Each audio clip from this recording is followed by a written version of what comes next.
Olen Antti. Luulin aina, että tiettyjä terveyshuolia kuten sydänongelmia ei voinut välttää, jos ne kulkivat suvussa. Isäni terveys herätti minut ajattelemaan.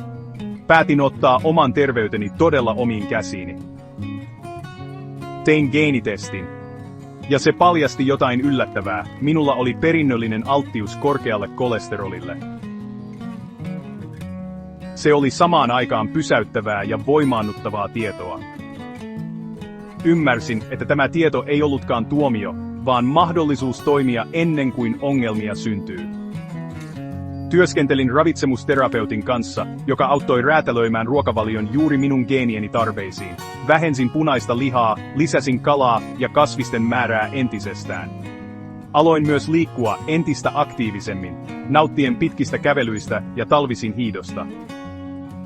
Ennustettu riski ei toteutunutkaan. Kolesteroliarvoni ovat nyt täysin kunnossa ja tunnen itseni energisemmäksi ja terveemmäksi kuin vuosiin.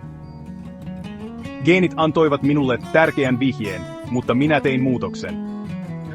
Geenit voivat auttaa sinuakin löytämään oman parhaan polkusi terveyteen. Opi miten e-kirjassa How Not to Die, Discover the DNA Decoding Scientifically Proven to Prevent and Reverse Disease by Alex Furry.